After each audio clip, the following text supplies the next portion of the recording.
మనం చూసాం, గతంలో కూడా ఎన్నో మహానాడులు చూసాం. గత 40 సంవత్సరాలుగా ఏ మహానాడు జరిగినా అధికారం ఉన్నా ప్రతిపక్షంలో ఉన్నా సరే వాటిని లెక్క చేయకుండా పిలిచిందే తరువా అన్నట్టుగా ప్రతి ఒక్క కార్యకర్త పసుపు చొక్కా వేసుకుంటూ ఈ యొక్క మహానాడు కార్యక్రమం విజయవంతం చేయడానికి తరతరాలుగా కుటుంబాల వరకు కూడా తెలుగుదేశం పార్టీ వెంట నిలబడి ఈ యొక్క కార్యక్రమాన్ని విజయవంతం చేసినటువంటి ప్రతి ఒక్క కుటుంబానికి, ఆ కార్యకర్తకి, ఆ స్ఫూర్తికి మరొకసారి వేదిక ద్వారా నమస్కారాలు తెలియజేసుకుంటున్నాం.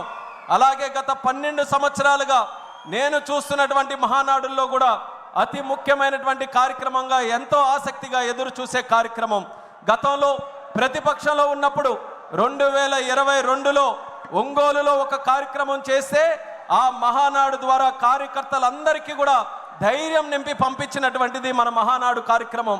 2023లో రాజమండ్రిలో మనం మహానాడు కార్యక్రమం పెడితే యుద్ధానికి మేమందరం కూడా సంసిద్ధంగా ఉన్నామని నినాదంతో ముందుకెళ్ళినటువంటిది రాజమండ్రిలో మహానాడు కార్యక్రమం. ఆ స్ఫూర్తితో కార్యకర్తలు, నాయకులు, పార్టీ అందరూ కూడా కష్టపడి ప్రజలతో మమేకమై దేశ చరిత్రలోనే ఎన్నడూ లేని విధంగా 94% స్ట్రైక్ రేట్తో ప్రభుత్వాన్ని ఎస్టాబ్లిష్ చేసినటువంటి ఏకైక రాష్ట్రం మన ఆంధ్రప్రదేశ్ రాష్ట్రంగా కీర్తించబడినటువంటి మన కార్యకర్తల తాలూకా సహకారం మరొకసారి గుర్తు చేస్తున్నాను.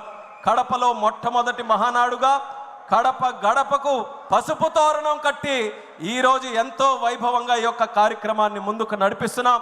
ఇప్పుడే మనం చూసాం, యువ నాయకుడు నారా లోకేష్ అన్న గారు ఒక యువ నాయకుడుగా కార్యకర్తల గుండెల్లో, ప్రజల గుండెల్లో ఒక సుస్థిరమైనటువంటి స్థానం సంపాదించుకొని ఈరోజు ప్రజా నాయకుడిగా ఎదిగి ఆయన తాలూకా ఆలోచనలతో 40 సంవత్సరాలు స్వర్గీయ నందమూరి తారక రామారావు గారి తాలూకా నాయకత్వంలో, నారా చంద్రబాబు నాయుడు గారి నాయకత్వంలో ఈ 40 సంవత్సరాలు తిరుగు లేకుండా పార్టీ ఏ రకంగా ముందుకు నడిచిందో మరో 40 సంవత్సరాలు కూడా తిరుగు లేకుండా తెలుగు జాతి ఉన్నంతకాలం, సూర్యచంద్రులు ఉన్నంతకాలం తెలుగుదేశం పార్టీ అనుక్షణం ఉండాలనే ఆలోచనతో మరొక 6 శాసనాలని మన అందరికీ కూడా అందించడం జరిగింది మన లోకేష్ అన్న గారు.